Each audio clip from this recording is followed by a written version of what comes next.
Boa tarde, pessoal. Meu nome é Leonardo Barreto. Estou falando aqui diretamente da Vector, nossa parceira da Factual Análise, no produto de análise das eleições. E hoje a gente está começando um webinar falando sobre a previsibilidade das eleições de 2018. Vai ser uma palestra, força do hábito. Vai ser uma discussão um pouco metodológica, mas mesmo assim acessível, a respeito de como criar modelos e como fazer previsão estimativa do processo eleitoral desse ano. Tem sido muito comum a gente ver analistas, colegas e a própria imprensa dizendo que essa é uma eleição imprevisível, é a mais imprevisível desde 89 e por aí vai. Não é muito isso, não. Tá? Claro, é uma eleição que você tem um conjunto de variáveis maior para poder observar, você tem variáveis que ainda não estão bem estimadas, mas é uma eleição que pode sim ser prevista, que é possível sim criar um modelo com probabilidades. É claro que todo evento político ele tem um espaço para o imponderável. Né? Toda equação política tem lá o elemento que é aquilo que ninguém prevê e que ninguém pode prever. Mas isso não significa que os resultados desse processo eleitoral eles não possam ser estimados. E é um pouquinho sobre isso que a gente vai falar agora, tá bom? Então, assim, o que a gente tem que fazer é separar e mensurar as variáveis que normalmente influenciam um resultado eleitoral. Entender o peso que cada uma delas tem para o resultado final e montar a equação correta, né, para você poder fazer as estimativas. E aí você diz, mas tudo bem, quais são as variáveis e qual é o peso que se dá normalmente a elas, né? Olha, a ciência política ela tem alguns modelos, né? Aliás, essa é uma área bastante pródiga em modelos, né? Enfim, equações, né, de previsão. E o mais clássico deles foi criado por um cara chamado Anthony Dawes, que tem a tese de doutorado mais bem sucedida da história, pelo menos na ciência política, porque foi um livro que vendeu muito, chamado Uma Teoria Econômica da Democracia, que aqui no Brasil está publicado em português pela EDUSP. É uma edição esgotada, mas dá para achar aí no Sebos, né? E, basicamente, esse modelo do Anthony Dawes, ele diz assim, olha, uma eleição vai ganhar o candidato que oferecer uma maior renda de utilidade para o seu eleitor. Né? E renda de utilidade, a gente sabe, né, é um conceito abstrato. E ele pode ser composto por várias coisas. Por exemplo, preferência ideológica, expectativa econômica, e, enfim, aí entra um pouco do estudo, né, da população, as pesquisas, etc. e tal. Se trata de um modelo dinâmico, né, porque essa questão daquilo que um candidato oferece para a população vai mudando ao longo do tempo e até o momento da eleição propriamente dita, tá? Para a gente trabalhar nesse modelo do Dawes, né, você tem que trabalhar duas dimensões dessa equação. Tá? A primeira delas é a seguinte, você entender o que o eleitor quer e o que ele entende como sendo uma renda de utilidade. Né? Do lado do eleitor, nós temos preferências ideológicas, como eu falei, e hoje você consegue, aí, a partir das pesquisas de opinião, mais ou menos entender quantos eleitores estão lá na extrema esquerda, quantos eleitores estão na extrema direita e quem é que não abre mão de seus valores na hora de escolher um candidato. O segundo aspecto é entender perspectivas econômicas. Aí uma coisa muito importante é assim, olha, quantos eleitores dependem hoje de transferência de renda de governo, né? São aposentados ou então dependem de programas sociais? E quantos não dependem? Quantos estão no setor privado? Enfim, quantos empreendedores? A partir daí você tem uma maneira bastante segura de prever que tipo de relação o pessoal tem com as expectativas econômicas que o governo, enfim, normalmente oferece. E programas sociais. E do lado dos candidatos, uma coisa importante, o Dawes, ele diz um negócio que é muito interessante, ele diz assim: candidatos não ganham eleições para executar programas de governo. Candidatos criam programas de governo para executar eleições. Ou seja, eles também estão envolvidos agora nessa equação sobre o que eu posso oferecer, né, para criar essa sensação de utilidade, né, junto aos eleitores. Só abrindo um parênteses, foi muito curiosa a entrevista que o Rodrigo Maia deu no Correio Brasiliense de domingo, onde em 2 momentos ele trata de questões mostrando um discurso bem eleitoral mesmo. O primeiro foi ao dizer que o governo errou ao não controlar preço de gás e de combustíveis. Né? Para um partido liberal, isso soa muito estranho.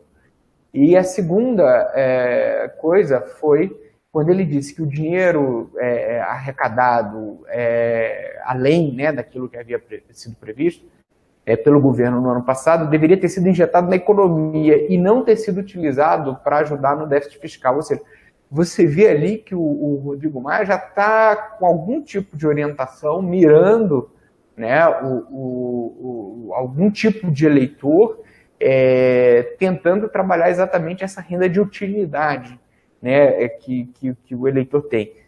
Fazendo uma leitura da pesquisa, provavelmente, vendo a impopularidade que os aumentos de combustível e a questão do gás tem, enfim, além disso, daqueles setores, principalmente alguns setores da economia que querem um pouco de ajuda, enfim, talvez ele tenha mirado esse público. Mas aí acaba que nesse momento, né, os candidatos eles ficam realmente muito dedicados a tentar entender o eleitor, né, e a tentar construir esse discurso de campanha. Me parece que quem tem isso mais pronto hoje é o Alckmin. E aí também eu destaco uma entrevista muito interessante dada pelo Pércio Arida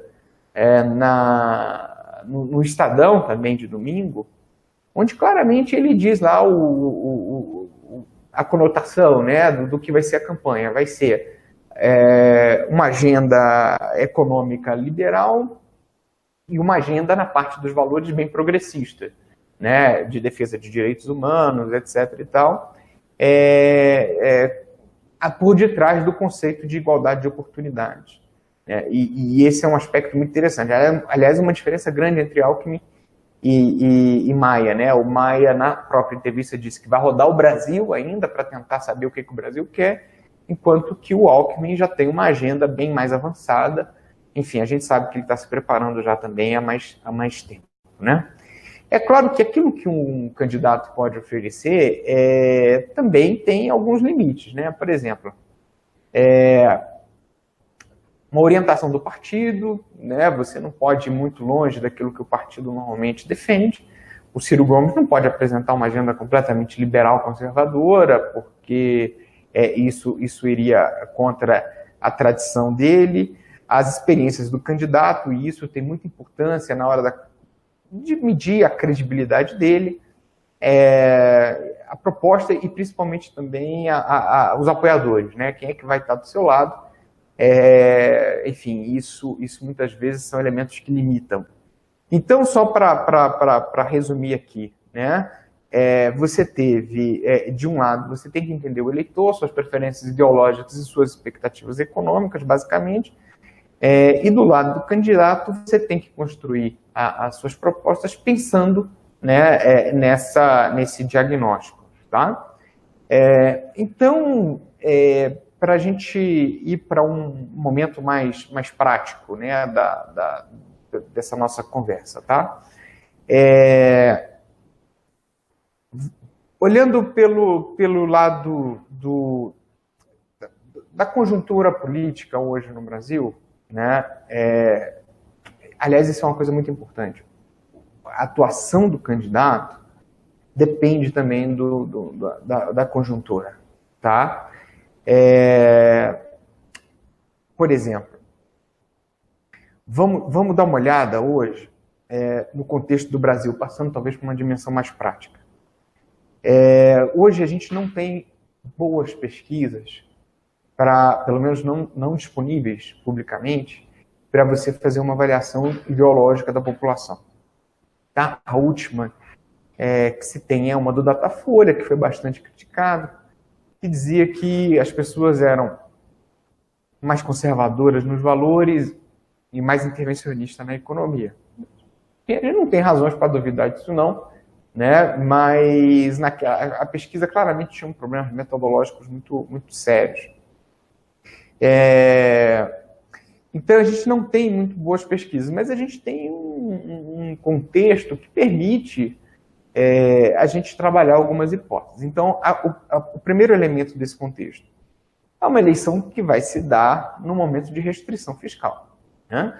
Você está falando de um caminho longo, aí talvez de um ciclo ou 2 ciclos de governo, até você conseguir empatar de novo as suas despesas com as suas entradas, os seus ingressos. Então, por exemplo, os candidatos não vão ter toda a liberdade do mundo para fazer propostas, né? As propostas elas devem estar dentro de um contexto de restrição fiscal, senão, né, esse candidato corre o risco de cair em descrédito, né? No momento que lá no debate alguém perguntar, mas tudo bem, doutor, de onde que o senhor vai tirar dinheiro para fazer essa promessa, para tocar esse projeto? Então, isso, por si só, é um complicador para candidaturas mais heterodoxas, né? De projetos de Brasil grande, etc. e tal. O ambiente não favorece a elaboração dessas propostas por conta do contexto de restrição fiscal. O pessoal vai ter dificuldade aí de explicar de onde vem o dinheiro.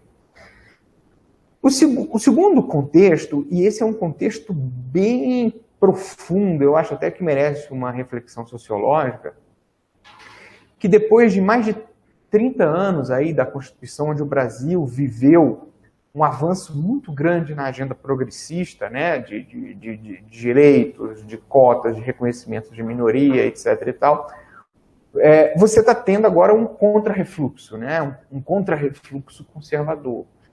Isso, inclusive, que está sustentando a candidatura do deputado Jair Bolsonaro, que, a princípio, não tem muita força ou muitos recursos para sustentar-se no patamar que ele está, mas ele faz isso exatamente por conta dessa contra-onda, né, que é até natural, né, dentro de um movimento pendular, depois de 30 anos de um avanço muito grande da agenda progressista, né, você tem aí uma agenda conservadora, uma reação conservadora acontecendo na sociedade brasileira. Me parece, pelas pesquisas que existem, ainda não são suficientes para resolver uma eleição, mas é suficiente para criar um candidato competitivo, né? Enfim.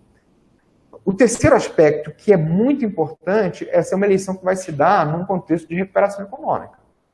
Está certo que essa recuperação ela ainda não alcançou ou não criou condições de bem-estar para a população, né, do ponto de vista de ser completamente sensível e compreensível por todas as pessoas, mas, por outro lado, você tem um ambiente positivo na mídia, você tem notícias positivas, você volta a ter uma onda de aumento de confiança, como inclusive atestam as pesquisas aí de confiança de consumidor, de empresários e tal. Então, você cria um contexto mais positivo, né, para se falar de recuperação da economia. Eu sempre coloquei para as pessoas com quem eu falo o seguinte, que mais importante do que você ter um nível ótimo de emprego gerado, você ter um nível ótimo aí de bem-estar social para que a economia determinasse o resultado da eleição, era você ter um crescimento suficiente para que os candidatos do governo ou defensores da plataforma reformista dessem dizer assim, olha, pessoal, nós não podemos interromper agora, né? Nós não podemos, agora que o negócio está melhorando, você não pode interromper essa agenda. talvez até outubro você tenha mais condições de colocar, né, as questões dessa maneira. Um fechamento institucional, a reforma política fechou o sistema, porque como a principal fonte de financiamento é o financiamento público, os partidos estão escolhendo seus favoritos, vão focar o seu dinheiro nas eleições proporcionais, até porque muitos deles vão ter que superar a cláusula de barreiras, com muita dificuldade, pode ser que 40% deles não voltem no ano que vem. Isso vai fazer com que o número de candidaturas majoritárias caia muito, né? Os partidos só vão investir o seu dinheiro em campanhas majoritárias se eles tiverem algum nível de certeza sobre a possibilidade de vitória. Então, foi um sistema que se vacinou contra a renovação, né? O maior prova disso é que o cenário presidencial praticamente está fechado e você não tem nenhum outsider importante, aliás, nenhum outsider importante e não importante, não há outsiders, né? No processo eleitoral não deve haver. Né? Você vai ver alguma novidade ali nas vices, mas na eleição presidencial o grupo está fechado, né? Dificilmente escapa daquele pessoal que já está colocado aí. Muito importante considerar as alianças, principalmente aquilo que vai dar tempo de TV, alianças regionais, tudo isso é recurso que todos nós já conhecemos, que vale muito, que é muito importante, e nesse aspecto você tem uma vantagem aí, talvez para as candidaturas mais ligadas ao governo, né, mais ligadas ao PSDB. Quais são... Então, só olhando para esses fatores que eu enumerei, restrição fiscal, refluxo de um movimento progressista, recuperação econômica, fechamento institucional, né, criado pela reforma política, que favorece o PT, o PSDB, o MDB, os partidos grandes, e o PT também, porque acaba tendo a segunda maior fonte de recurso do processo eleitoral. E essas alianças, essas bases regionais, hoje você tem um cenário que favorece, e isso num cenário sem Lula, tá? Que favorece uma candidatura do Alckmin apoiada pelo MDB, ou uma candidatura, acho que principalmente do Alckmin, apoiada por esses centros mais... Ele vai ter mais recursos, vai ter mais alianças, vai ter mais bases regionais. Isso eu estou falando em hipótese, tá, pessoal? Mas restrição fiscal, ele já tem uma agenda e trabalha muito isso. Vai defender a agenda progressista, e isso é muito curioso. Já estou terminando, viu, pessoal? Isso é muito curioso, porque o Alckmin, como ele vai ter uma agenda progressista no campo dos direitos, ele vai parecer um candidato de centro-esquerda, apesar de ter uma agenda econômica liberal conservadora. Né? É muito curioso isso. Olha como é que são essas coisas. Né? Se você tem uma agenda de centro-esquerda forte, alguém dono dessa agenda, como o PT sempre foi, o PSDB poderia apresentar a agenda progressista que fosse, a agenda mais heterodoxa na economia, da maneira que fosse, ele sempre ia aparecer como um partido de direita. E hoje ele tem uma agenda conservadora na economia, o Pércio Arida pelo menos indicou tudo nesse aspecto, uma agenda ortodoxa, mas o fato dele defender valores sociais progressistas num cenário que tem Bolsonaro muito forte, né, com uma agenda conservadora, etc. e tal, vai fazer com que o Alckmin ganhe aí um ar de centro-esquerda, né? Uma coisa interessante, uma coisa que pode favorecê-lo na sua agenda. Jair Bolsonaro vai ter muitos problemas de alianças, vai ter muitos problemas de base, de remuneração, né, de fundo de campanha, todo mundo sabe disso. Vai ter problemas com alianças regionais. Rodrigo Maia está no começo do processo, ainda tem que ter ali o consenso do partido dele, que ele ainda não tem. Disse que vai sair pelo país para conhecer o país, né? Considerando que essa é uma eleição de tiro curto, e ele tem trabalhos na Câmara para conduzir, isso pode ser uma coisa um pouco complicada. Uma candidatura eventual do Temer nasceu da constatação, está nascendo da constatação que nenhum candidato vai defender o que o governo fez, né? Todas as candidaturas vão olhar para frente, mas ninguém vai parar muito tempo para elogiar o governo. Então, ele está pensando nisso, apesar do MDB muito provavelmente preferir, né, também focar nas suas candidaturas locais, regionais, voltar às suas origens, né? E o PT nessa situação de imprevisibilidade. Ciro e Marina possuem um patrimônio muito importante, mas também tem problemas na parte de recursos, né, de alianças, etc. e tal. Por essas e outras, que hoje é possível dizer que o Alckmin tem uma posição de vantagem, né?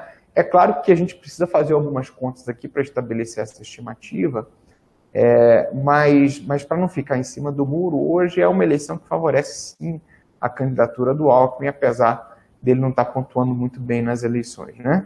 Bom, agora então, pessoal, é montar as equações, né, encaixar as informações nas caixinhas, e, na medida em que elas vão ficando disponíveis, e fazer previsões, né?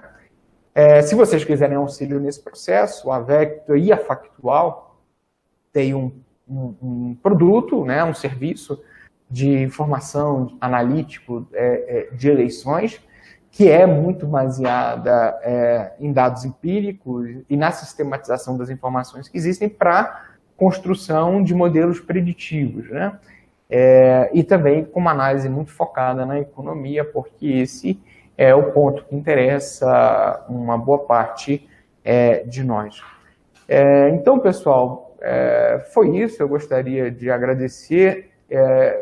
Tem um espaço para pergunta, eu não sei se já chegou alguma coisa já. Eu também tenho uma produção aqui, e o pessoal tá me dizendo aqui que tem uma pergunta, eu vou colocar aqui, tá? A primeira pergunta: o DEM como candidato próprio e uma possível candidatura do MDB pode ter sido um fator de enfraquecimento inesperado pelo PSDB ou já era algo esperado? Aliás, é uma bela pergunta. Olha, o ministro Kassab, ele tem um sonho, vamos dizer assim, né, que seria uma composição desses grupos que teria, sei lá, o PSDB na cabeça de chapa, o PSD na vice, um acordo para PMDB assumir a Câmara e DEM assumir a Câmara e o PMDB assumir o Senado. E essa composição seria a composição dos sonhos, né? Enfim. Só que, em grande medida, os atores, eles ainda não têm muita consciência da força que possuem e também da força que os adversários possuem, né? Sim, você está aqui apresentando de forma compartilhada, de forma partida, né, um grupo que muito provavelmente vai estar junto num eventual segundo turno. Então, sim, né, eu acho que você gera um processo de enfraquecimento.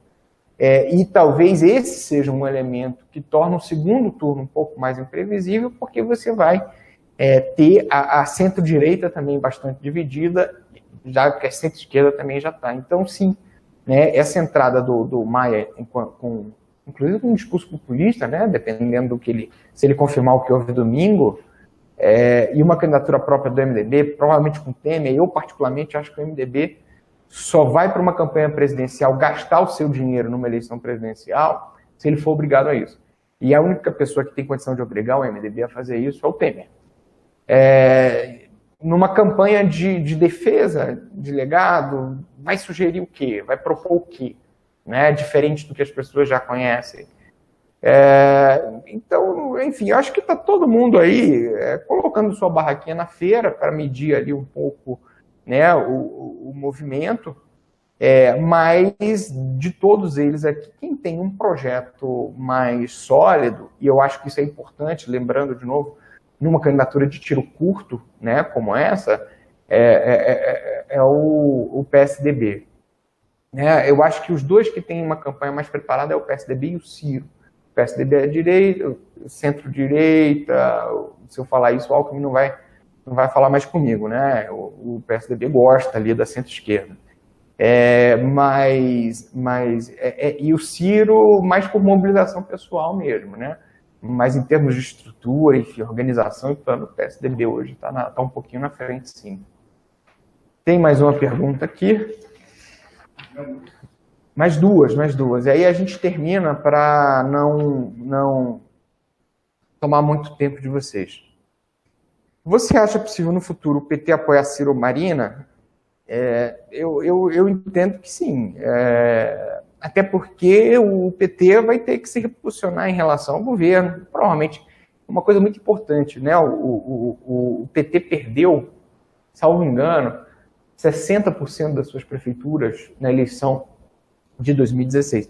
E essa eleição de prefeitura, ela é sempre um indicador da eleição para deputado, né? Porque, como vocês sabem, deputado federal e prefeito fazem uma dobradinha muito importante. Então, você poderia até esperar que nessa janela partidária, muitos políticos do PT saíssem, né, em busca de outras composições. Mas isso não está acontecendo. E aí isso mostra já um efeito da reforma política, né? Como o fundo público agora é o principal elemento de financiamento, e também as siglas partidárias vão distribuir até com certa arbitrariedade esse fundo, não dá para você procurar um partido novo a essa altura do campeonato, porque você não tem garantias que você vai receber dinheiro que já está reservado e dividido para outros caras. Essa janela partidária até agora, por exemplo, não teve movimentação muito importante. E o PT tem uma questão que é a seguinte, como eu já disse aqui, ele tem o segundo maior fundo, né, disponível. Então ele ainda é uma força muito relevante e acho que o PT vai sofrer muito quanto mais tempo ele levar para definir o substituto do Lula. Acho que quanto mais rápido isso acontecesse, melhor ele conseguiria se posicionar, faria suas alianças e tal. Quanto mais tempo esse esticar a corda, na minha avaliação, pior para ele. Então ele vai ficar um pouco atrás nesse jogo aqui, até porque ele vai ficar com dificuldade de fazer alianças, etc. e tal. Esse é um elemento, inclusive, de imprevisibilidade desse processo eleitoral. Mas se o Ciro for, ou a Marina for, eu entendo que, por proximidade, né, o PT às vezes é meio sectarista, né, pode dizer, não vamos apoiar ninguém e tal, mas no frigir dos ovos, os eleitores do PT tendem, sim, né, a ir para um desses dois focos, né? Sem pesquisa, né? Enfim, falando aqui de feeling, né? Bom, em 2016 o financiamento empresarial já estava proibido, São Paulo teve eleição concluída em primeiro turno pela primeira vez na história, o Rio elegeu um pastor evangélico como prefeito, BH elegeu um prefeito neófito em política partidária. Muitos nomes tradicionais da política regional e mesmo nacional estão embaixo nas pesquisas. Que análise você faz das eleições municipais de 2016 com o balão inicial de 2018? Isso aqui é uma excelente pergunta, né? Você não tem dúvida que a eleição de 2016 foi um baita de um alerta para essa turma que vai se candidatar. E essas eleições municipais, elas serviram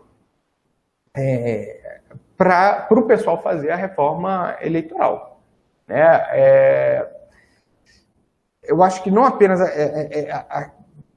você teve um espaço grande para novidades, para discurso fora do mainstream, né, da política brasileira, e em grande medida, se você for buscar a reforma política que foi feita no ano passado, você tem uma porção de medidas que serviram como vacinas para dar sobrevida ao sistema e aos grandes partidos. Então, você teve a criação de um fundo público, que não havia em 2016, né, e que vai se tornar a grande fonte de financiamento de campanha. Apesar do pessoal estar discutindo aí maneiras de financiamento de pessoas físicas, vaquinhas, etc. e tal, mas é o fundo público, a princípio, que vai ser a principal fonte. Uma distribuição bastante discricionária por parte das elites partidárias, né? Então quem não jogar, né, com o partido não vai conseguir, vai ter dificuldades de obter o financiamento. E também um critério de distribuição desses recursos que são muito prejudiciais aos partidos menores.